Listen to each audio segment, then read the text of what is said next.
والجہد لا یزید فی الرزق، جہد جدوجہد کوشش محنت، تم جتنی مرضی محنت کر لو تمہارے رزق میں اضافہ نہیں ہوگا. کل تو صبح سے پھر سوتے ہیں، کیوں صبح اٹھے؟ کل سے سونے کے لیے یہ سارے ادارے تھے، کل سے سوئیں گے. اگر یہ باتیں سمجھ میں آئیں تو رات بھی نہیں سوئیں گے. ایسا نہیں ہے اگر کسی کے ذہن میں یہ آ رہا اچھا اگر ایسا ہے تو پھر ہم سوتے ہیں، نہیں بھائی، یہ عام بیچارہ انسان جو انسانیت کے مقام پر بھی نہیں ہے، یہ حیوان ہے جو پیٹ کے لیے اٹھتا ہے، پیٹ کے لیے چلتا ہے، پیٹ کے لیے سوچتا ہے، پیٹ کے لیے حرکت کرتا ہے. اس میں اور حیوان میں کیا فرق ہے؟ فرق دو چیزوں میں فرق ہوگا، کسی چیز کے ہوگا نا.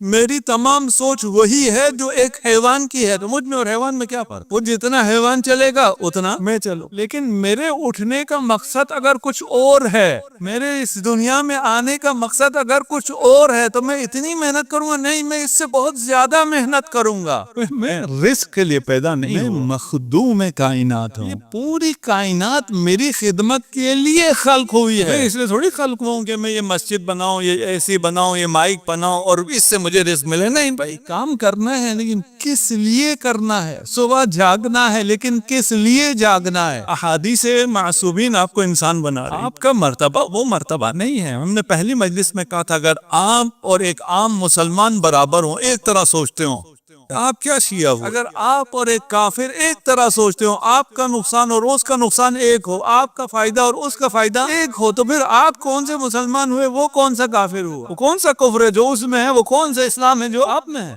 سوچنے کا انداز اکثر مختلف ہونا چاہیے. صبح میں الگ مقصد سے اٹھوں گا، وہ الگ مقصد سے وہ ایک حیوانی جذبے کے تحت اٹھے گا، میں ایک انسانی جذبے کے تحت اٹھوں گا. کان امیر المؤمنین علیہ السلام یقول، اس کا مطلب یہ ہے کہ امام علی علیہ السلام اکثر یہ فرمایا کرتے تھے. ایک دفعہ دو دفعہ نہیں کہا، اکثر اس بات کو فرمایا کرتے تھے. اکثر کیوں کہتے تھے؟ ہم جیسے لوگ تھے سمجھ میں نہیں آتا تھا. اعلموا ان عبدا وان ضعفت حیلتہ، جان لو کہ اگر کوئی بندہ ہو اور اس کا پاس کوئی چارہ نہ ہو، جسے آپ بے چارہ کہتے ہیں، وہنت مکیدۃ بو، اس کے پاس چالاکی بھی نہ ہو. ہمیں والد صاحب بہت زیادہ بچپنے سے یہ درس دیتے تھے، بھائی چالاکی سے نہیں بنتا. اور پھر ابھی ہم آپ کو مثالیں میں نہیں دے سکتا، وہ سمجھاتے بھی تھے، یہ دیکھو ادھر اس نے یہ چالاکی کی، اسے کیا ملا؟ اچھا، جس نے چالاکی کی ہوتی ہے اس وقت اسے ملا ہوتا ہے، لیکن آپ تھوڑی سی بڑی تصویر دیکھیں تو پتہ چل جاتا ہے کچھ نہیں ملا اسے، اس نے تو جو کچھ تھا وہ بھی کھو دیا ہے. تھوڑی سی بڑی تصویر دیکھنی ہوتی ہے. ہم بچپن سے وہ دکھاتے تھے یہ تصویر، جو وقتی طور پہ فلاں نے چالاکی سے بڑی کامیابی حاصل کی، تھوڑی سی بڑی تصویر دیکھیں تو اس پہ ترس آتا. چالاکی سے کچھ نہیں ہوتا. انہو لن ینقص مما قدر اللہ لہ، اللہ نے جو اس کے مقدر میں لکھا ہے، جتنا رزق لکھا ہے، اس کے کمزور ہونے کی وجہ سے، اس میں چالاکی نہ ہونے کی وجہ سے اس کا وہ نصیب کم نہیں ہوتا. ان قوی عبد فی شدت الحیلہ، اگر کوئی بہت زیادہ چالاک ہے، بہت زیادہ ہوشیار ہے، بہت زیادہ محنت کرتا ہے، لن یزداد علی ما قدر اللہ لہ، زیادہ نہیں ہوگا. آپ کی محنت سے رزق زیادہ نہیں ہوتا. اب یہ ساری حدیثیں جو ایک ساتھ جمع نہ کر سک رہا ہو اپنی ذہن میں، وہ پھر بھی اس کو کہیں نہ کہیں پریشانی ہوگی. مجھے آتی ہے اس میں ابھی کون کون سے سوال، خیال ہے ان میں سے سوالوں کے جوابات ہوتے جا رہے ہیں. آپ کے ذہن میں بھی جو ہیں ان کے جوابات کلیئر ہوتے جائیں گے. دو راتیں اور آپ کو زحمت کرنی، اس میں بھی رہ جائیں گی کچھ نہ کچھ چیزیں. ایک برادر یہاں کہہ رہے تھے کہ مولانا اس ٹاپک پہ آپ پوڈ کاسٹ کریں، اس میں سامنے بیٹھا ہوا ہوتا ہے. ابھی ہمارے تو ذہن میں سوال ہوتے ہیں، ہم تو نہیں کر سکتے. کوئی سوال کرنے والا آ جائے، ہم جواب دینے کے لیے تیار بیٹھے. المنیۃ ولدنیہ، موت قبول ہے مگر ذلت قبول نہیں ہے. موت قبول ہے، کسی کی نوکری ہم نہیں کریں گے. جاب کر سکتے ہیں آپ ہاں، لیکن کسی کی نوکری نہیں کر سکتے. اگر ذلت ہو رہی ہے چھوڑ دو. بڑی مشکل سے یہ جاب ملی تھی، آج کل بے روزگاری بہت زیادہ ہے، ہم کہاں سے کھائیں گے؟ خدا کھلانے والا. اس سے بہت اچھی نوکریاں، اس سے بہت بابرکت کاروبار آپ کے انتظار میں ہوتا ہے. آپ سمجھتے ہیں میرا رزق یہاں، اور ذلت برداشت کرتے رہتے. اگر علی کے چاہنے والے ہو، کہیں بھی ذلت آئے، کہ موت برداشت ہے، ذلت برداشت نہیں ہے، اس لیے کہ ہم ہیہات من الذلہ کے ماننے والے. ومن لم یعط قاعدا، جو بیٹھے بیٹھے جسے جو نہیں ملتا، لم يعط قائما، وہ جتنا مرضی چل پھر لے اسے وہ بھی نہیں ملے گا. دہر یومان، یومن لک و یومن علیک، یہ زمانہ بدلتا رہتا ہے، ایک دن تیرے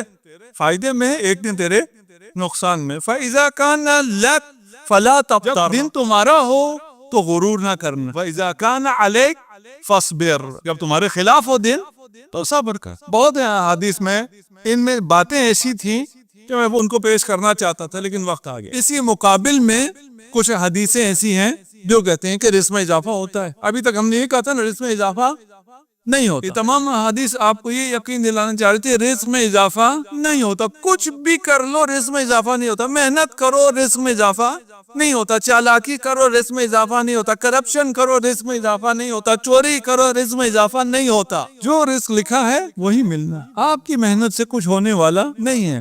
اس کا مطلب یہ نہیں ہے کہ محنت نہیں کرنا، یہ میں کلیئر کر چکا. آپ کی محنت سے رزق میں اضافہ نہیں ہونا. اب حدیث کیا ہے؟ وصلۃ الرحم تزید فی الرزق، صلہ رحم کرو رزق میں اضافہ ہو جائے گا. صلہ رحم میں ظاہر یہ کہ رزق میں کمی آ جاتی ہے. میں نے اپنے رشتہ داروں کو کھلانا ہے، میں نے انہیں گفٹ دینا ہے، ان کے پاس آنا جانا ہے.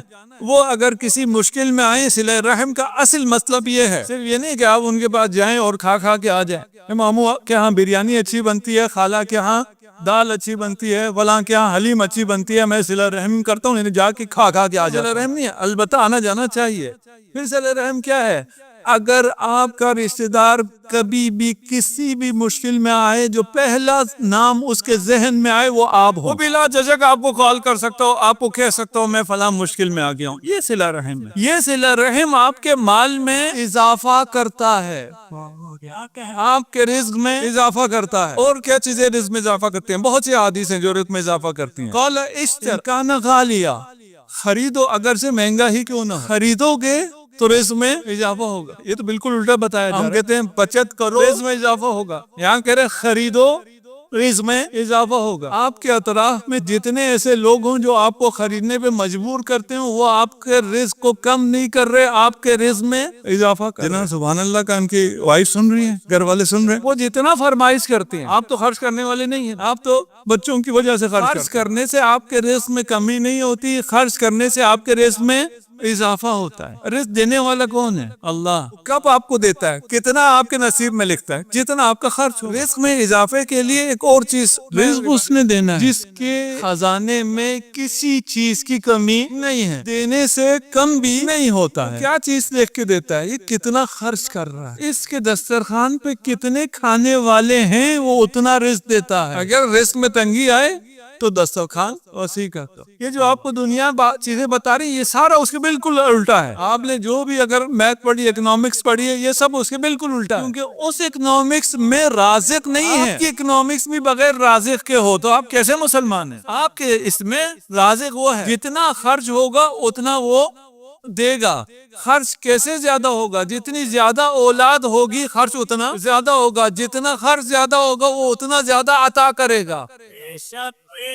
الخلق عیال اللہ. جو آپ کے گھر میں بچہ آتا ہے، خدا کہتا ہے یہ مجھ پر ڈیپینڈنٹ ہے، میرا ڈیپینڈنٹ ہے، تیرا نہیں. میں نے اسے پیدا کیا ہے، اگر میں نے اسے پیٹ دیا ہے تو میں اسے رزق بھی دوں گا. اگر خدا نے آپ کو پیاس دی ہے، یہ اس بات کی علامت ہے کہ خدا نے پانی بھی خلق کیا ہے. نہیں ہو سکتا خدا نے پانی خلق نہ کیا ہوتا اور آپ کے لیے پیاس خلق کر دیا، خود اس بات کی دلیل ہے. آپ کو رزق میں اضافے کے ابھی یہ